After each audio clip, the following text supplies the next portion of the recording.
When you think about the two most important languages in the world, it's Mandarin Chinese and English. So many countries speak Mandarin Chinese. The Chinese population is so big, like literally everywhere you go in the world, you will meet people who speak Mandarin. And if you can speak that, it gives you a massive advantage in like anything you do.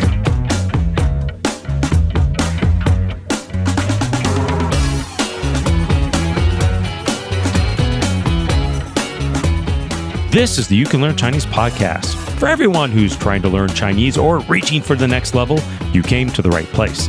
I am your host, Jared Turner. And do you ever notice how tall people tend to look down on everyone? My co-host is John Pasden, who's out for this episode, and he never trusts trains because they have locomotives. Let's get to it. My name is Matthew. I'm from Australia, originally Melbourne City. 24 years old. And I just moved to California like a month and a half ago. So yeah, just trying to make it out here in the US, and it's been pretty cool so far. So I do social media full time at the moment. Yeah, so just content creation, and that's pretty much it. All right, Matthew, why did you start learning Chinese? I started learning Chinese actually pretty randomly. Like I think since the time I was young, I always kind of had like an affinity for learning languages. Like I just enjoyed it. But I guess when I was 16, I met this girl from Sichuan. Kind of randomly, I was playing at a public piano in Melbourne City, and she kind of came up to me and wanted to like compliment my playing, but she didn't really speak English. So it was just me in the city, like meeting this random Chinese girl, and we like talked for like 5 minutes. And then she got me to download WeChat so we could like keep in contact. Yeah. And so like since then, we kind of just talked on WeChat a bit. We met up for like dinner once. And then when she went back to China, she invited me to like come visit her in her little hometown in Sichuan. And so I thought I'd learn some Chinese. And so like 17-year-old me like went on YouTube and like learned like the basics, like ni hao and like all that kind of stuff. And I guess I just never stopped learning. Like I didn't expect to like become fluent. I just kind of was like, oh, it'd be cool to like be able to talk to her when I like go over there. And I guess I just got hooked.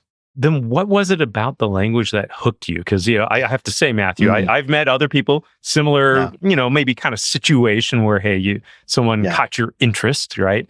Yeah. But, you know, you kind of, something about this really piqued your interest, though. What was it about the language? I actually don't know. I couldn't even tell you. I think definitely like having a crush on someone is a huge motivation to like learn a language. I feel like that's definitely like you learn pretty fast. But other than that, I guess the fact that it's like meant to be one of the world's hardest languages to learn, and the fact that I was learning it, it felt kind of cool. Like it was like, oh yeah, I'm like doing this. Like it felt like a challenge. And yeah, I don't know, something about it just felt really good to like, it was satisfying to like learn something and then use it. Tell me about that, because I do know like there's like I've talked to hundreds of people about their stories. And, you know, one of the challenges for a lot of people learning Chinese is that they feel like they put a lot of time in, but they don't really get as much out of it, or it's not as useful for them, you know, in their whatever situation they're in. So tell me, what was it about your experience where, hey, you felt like you were making progress or you got to use it? The biggest reason people learn it and feel like they're not making progress is because they learn backwards. So they actually do like the opposite of what you should be doing as a language learner. So my primary method of learning for the first 3 years was shadowing. That's it. I did not read textbooks. I did not learn grammar. I didn't learn like stroke orders, nothing. For 3 years, I just watched like funny videos on YouTube that were in Chinese or movies. I would write down sentences that like I heard a lot and that like sounded good to me, and I would say them to myself enough times where I could memorize them, and then in my everyday life when I meet a Chinese person, I try my best to like use them. And that got me from zero to fluent. Like I didn't need anything else. I didn't need to read grammar. I didn't need to know that. And then once I had that like base, then I could kind of go and like learn grammar rules, learn writing and all that kind of stuff. But until you have that base, you're trying to build like a skyscraper on sand. Do you know what I mean? Like if you're reading grammar books from the get-go, it's going to feel like walking through the mud. Like you just, no matter how hard you try, you just can't make any progress. That's why. What were you doing like when you first started out? I went on YouTube, I learned like 5 basic phrases. And after that, I literally just watched like Chinese dramas on iQIYI. Interesting. It's like a Chinese streaming platform. and I just watched it with subtitles because obviously I didn't understand the language. A lot of people think subtitles in English or Chinese? English. A lot of people think that's not good. I think it's fine. Like, I think you have to do that at the start. But yeah, so I watched it with subtitles, and eventually, when you watch so many dramas, the language starts to like make sense. And it sounds familiar, and then you can start to like pick up sentences. And I'd like write down like basic sentences and just say it the way they said it. Well, tell me about what you were watching. So yeah, there was just like Chinese, like the corniest Chinese love dramas I could find. There was just something about them that like it was just really interesting for me. But whatever you find interesting, I guess you can watch. That's interesting to hear that, because I know there are some people that, maybe they've really latched on to, maybe a show or something and they'll really get into it, even if they don't understand all the language. But it sounds to me that there was something that you enjoyed about these shows specifically. Yeah. Well, I guess love, like I've always kind of loved watching like dramas and like listening to like love songs, and that kind of, yeah, it's like just hopeless romantic here. I guess so. Yeah. I didn't want to say that, but yeah, I guess there you go. I said it for you there. Yeah. But yeah, also because it imitates life. Like a lot of situations that you see in dramas, like they happen in like your everyday life. So it's like, like going to the shops or like taking the bus, all that kind of stuff. Like it's very easy to learn the language through like that medium. Mm-hmm. Gotcha.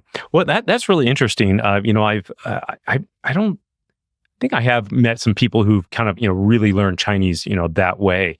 But how did you then segue into like actually learning characters? So obviously I read and write Chinese as well. The way I learned to read Chinese was every time my friends, so I had a little Chinese friends because I literally went out with the intention of making Chinese friends because I knew that was going to be important.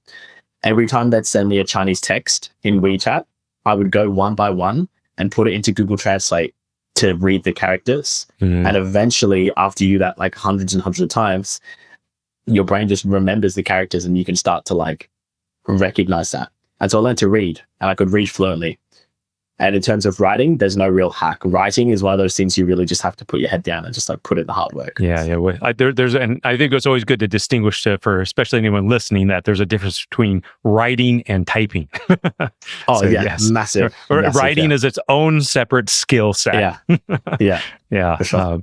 But yeah, in general, we usually advocate. I mean, it takes a lot of time to learn the handwriting. So, typing is usually more worth your effort. So, well, that's pretty cool. So, I mean, okay, sounds like you kind of jumped into some of this, just, hey, learning some phrases and stuff. But like, tell me about this relationship you had, with this girl. And like, it sounds like you also had that opportunity to use Chinese with her, right? Yeah.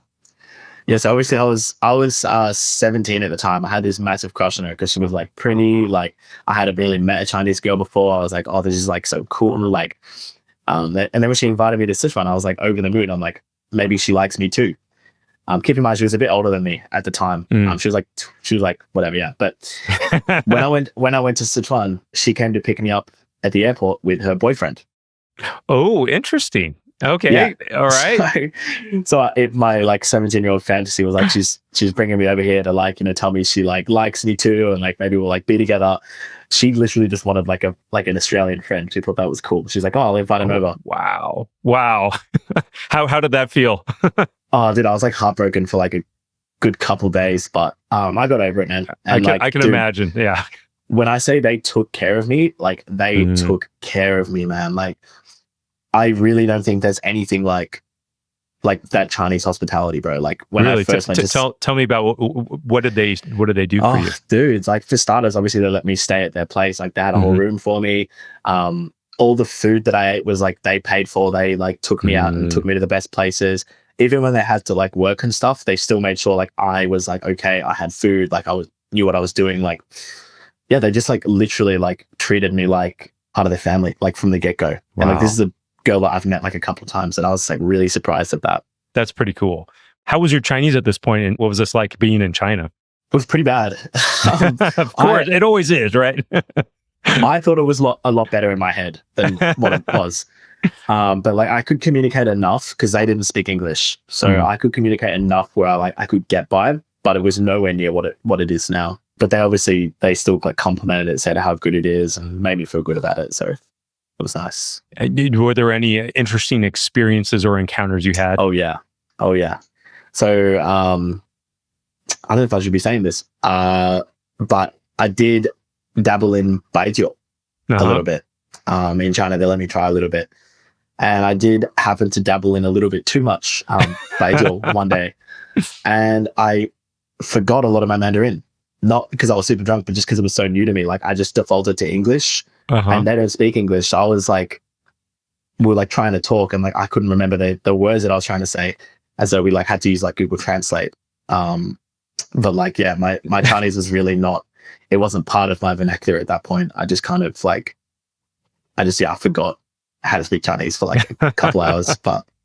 Well, baijiu is some pretty strong stuff. I've never had it, but yeah. I've never had it. No. So, dude, you got to try it. It's good. Yeah. But that sounds like a pretty crazy experience. How long were you there? Was it a week or two? Or? 2 weeks. Yeah, 2 weeks. So I started off in Sichuan, Panzhihua, and then I went to Chengdu. Give me an idea. How long were you studying before you went? About a year. Oh, okay. So this was I would have been 18 by the time I went to China. Got it. So I was 17 when I started learning, 16, 17, and then I went to China when I was 18. I want to know kind of like what you were going through, maybe at this time, because, I imagine, hey, you went to China, you were hoping maybe something might kick off with this girl. Didn't happen. You come back home, but it sounds like you had a good experience still. Yeah. Why did you keep studying Chinese at this point? I actually don't know. I genuinely don't know. I think I had this dream to like eventually go back to China to work. I wanted to open a cafe in China. And I'm like, okay, if I want to open a cafe in China, I'm going to have to be fluent. At that time I was working in a Melbourne cafe in Australia. And every day we'd have a bunch of Chinese customers. I don't know if you know, there's a lot of Chinese people in Melbourne, a big Chinese population. And so I would just practice every day.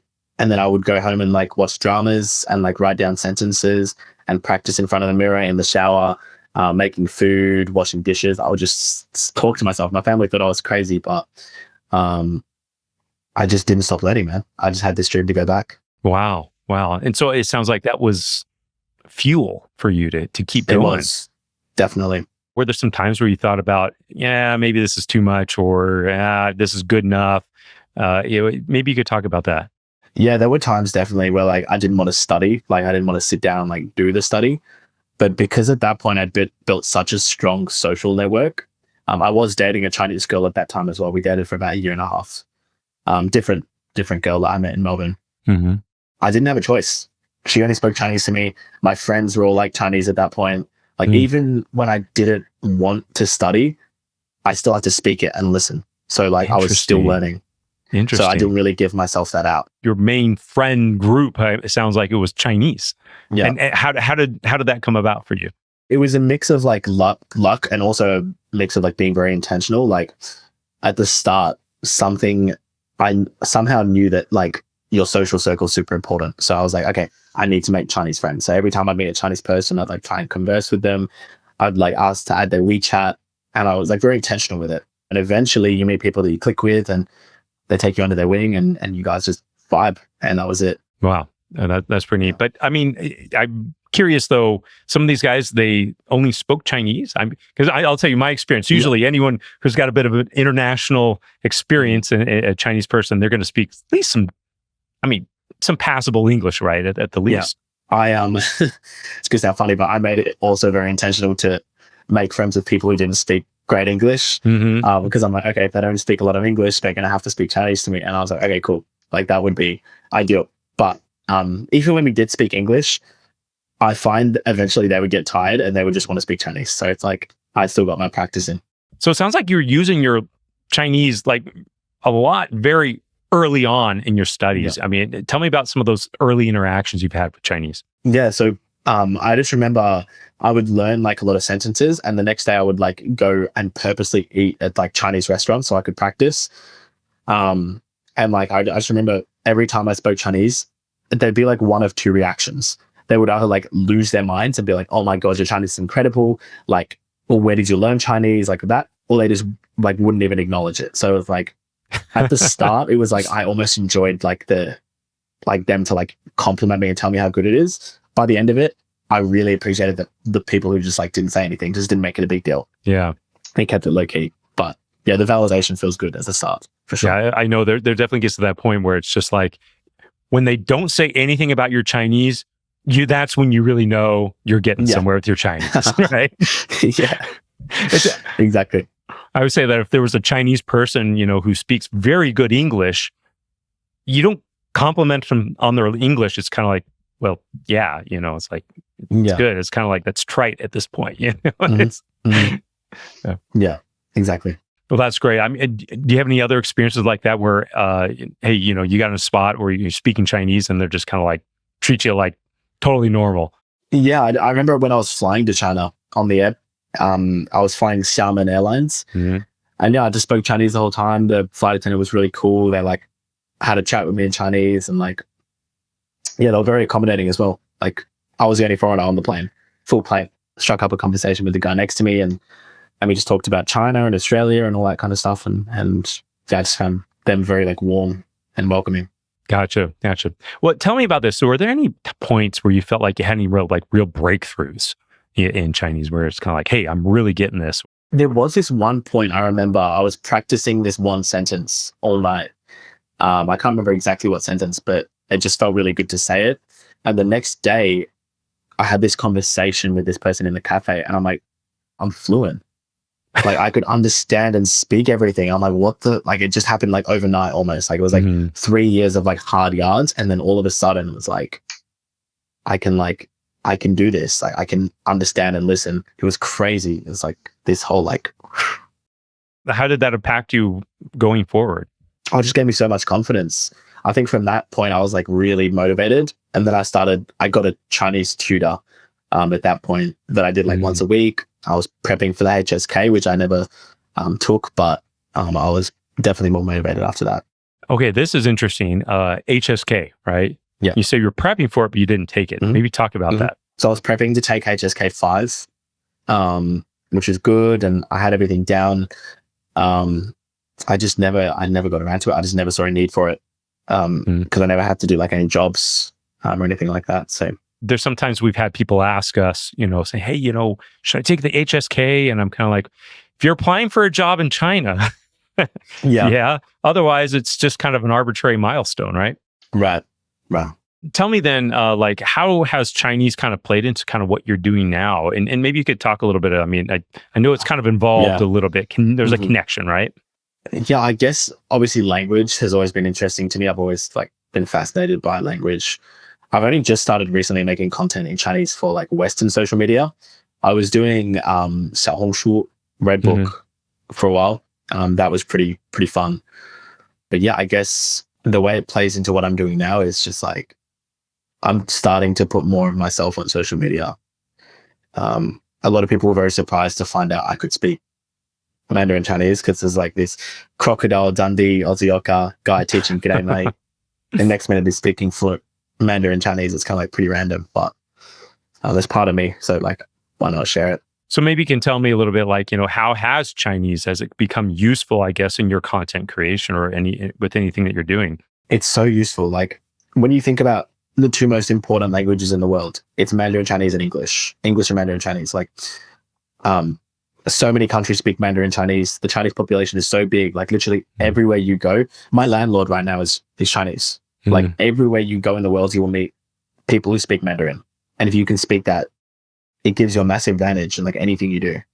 I guess that's my motivation now for continuing. Like, motivations change. My motivation now is just that, like, anything I do, jobs, houses, content creation, whatever, you're going to meet Chinese people. And if you can speak their language, whether or not they can speak English, there's going to be a different connection there. And you can definitely use that for sure. So recently I came across this thread. It was in this language learning subreddit, and someone was saying, hey, what if you could pick any 3 languages to learn, the most useful ones, what would they be? And so, they kind of went through these different lists, and I piped up and I said, well, definitely Chinese, because kind of what you're exactly what you're saying there, Matthew, is you can go to any country in the world, you could find a Chinese restaurant run by Chinese people and get some help, right? Yeah. You don't have to necessarily speak the language of the country you're going to, but there's always going to be someone that there where you could find who speaks Chinese. Yeah, definitely. It's huge. So, in that same thread then, Matthew, what kind of doors has Chinese opened up for you? So Chinese has opened up a lot of doors. Content creation is one of them. I found that a lot of companies that want to like do a sponsored video with me, they're Chinese companies, or they have someone who speaks Chinese as the marketing manager. And so being able to speak Chinese back to them has made it like definitely like more, you build that connection stronger, and they come back to you with like repeat work and they want to work with you more. Just because it's easy. As well as like getting opportunities to go speak. I had like a lot of speaking opportunities in Melbourne to speak at events and stuff because I spoke Chinese. It's just really rare for like, for Westerners to speak Chinese is more common now, but it's still like not many people know it. Yeah. So you definitely make yourself stand out. So yeah, work mostly. Speaking engagements, are these in speaking in English, or is it in Chinese, or is it? A mix both. So Chinese predominantly because it's for Chinese audiences, but also English as well. Like, I think, yeah, most Chinese people that live in Australia speak pretty good English. So, well, tell me about this. Do you have any interesting experiences, on any of these speaking engagements? Yeah, so I did meet some cool people once in Melbourne. I don't know if you've heard of Tommy Jang before. He used to own a radio show. I got invited to his vineyard in his winery in Melbourne, and I sat with him and his wife. We talked for a bit, and he's a really cool guy. They're a really cool family. Showed me their winery, and yeah, so like you meet a lot of cool people, and that was one of the cooler experiences. So Matthew, you talked about you had a lot of friends, and you had a Chinese girlfriend at some point. Yeah, I did. I had a Chinese girlfriend when I was 19 to when I was 21. How did this all come about? We actually met in the cafe that I was working at in Melbourne. At the time, she would come in every day for her soy latte, and I think we said like hi once. I thought she was really pretty. And then my boss looks at me one day and tells me like, bro, like she's definitely into you. Like she's giving you like the eyes. I was like 19 at the time. I had no idea what the eyes were. But clueless. Yeah, pretty much. And she came back in one day and we were talking in Chinese, and she just invited me to dinner. She's like, do you want to go for dinner sometime? And I was like, what? Like I had no idea she was into me, and went for dinner and we really hit it off. Like there was like a real connection there. And she only wanted to speak Chinese with me, which was interesting because she spoke good English. So there was no reason for her to speak Chinese to me. But I think she wanted me to learn. Like she really backed me learning. And that was something that like I really appreciated about her. And yeah, we dated for like almost like 1.5 years. Yeah. So she was from Yunnan. So gotcha. She spoke Yunnan Hua and also like Pudong, like normal Chinese. I remember once someone told me the best way to learn Chinese is you get a long-haired dictionary, which, a girlfriend, right? Get a Chinese girlfriend. So it sounds like that worked out for you pretty well. Right. Exactly. Tell me a little bit about that, though. It sounds like she had good English. She spoke good English. I'm sure your Chinese is still quite fledgling at that point. You're still trying to, get somewhere with that. No, at that point, I feel like my Chinese was pretty fluent. Like I could understand most of what she was saying. My speaking was like not as great, but within like 3 months of dating her, because we saw each other like a few times a week to like almost every day by the end of it. And we just speak in Chinese 24/7. And like you just learn when you're like in a relationship with someone, you learn words that like you would never learn from a textbook. Do you know what I mean? I mean, I wouldn't get into a relationship with the sole goal of learning a language, but if you are in a relationship and you like put in a little bit of effort, you'll learn so fast, man. Like it is by far the best way to learn a language. Yeah. That's you're not the first person to say that. So that's pretty cool. Well, tell me then just a little bit about like, you said you're doing content creation now, some of it a little bit in Chinese. Did anything with Chinese though bring you here over to the States? No, not at all. So I was actually wanting to do acting, getting into acting. And so I moved to Los Angeles thinking this would be a good place to do it. Well, it is Hollywood there, right? So. Yeah, exactly. It sounds like learning Chinese for you was a really kind of organic process. Just kind of grew up, and you kind of feel like you built like an environment around you where Chinese became very relevant. A really strong reason to learn. And you said today your motivation really is to continue to learn Chinese, to create more opportunities for you. Was that right? Yeah, that's right. Yeah. Because, obviously Chinese opens lots of doors. And why would I stop learning that I've come this far? Yeah, that makes a lot of sense. Well, how about this? If you could go back and you could change anything about how you've learned Chinese or anything about your learning story, what would you change and why? I thought about this a lot, actually. And I don't think I would change much. If I would change one thing, I would tell myself to enjoy the process more. So for like a good year, for the first year before I went to China, I was reading like textbooks. I wasn't enjoying it as much. And I just didn't make much progress at all. But like once I really just started to like just enjoy it, watch funny shows, watch dramas, and like talk to friends, that kind of stuff, it was like overnight I became better. And I also started enjoying it more. So I would tell myself to enjoy the process more. It's meant to be fun. Learning a language is meant to be fun. It's not meant to be like boring. I appreciate you sharing that. That's something that always matches up as well with a lot of the research, around language learning is that, and here's all I'll say is that there are a lot of people who may jump into like, dramas, Chinese dramas or trying to read a book, but the research shows that it's better to find something closer to your level, having more comprehensible input. But the main caveat that I've always seen, and you are a case in point, Matthew, is that if you're enjoying it, that is the determining factor. 100%.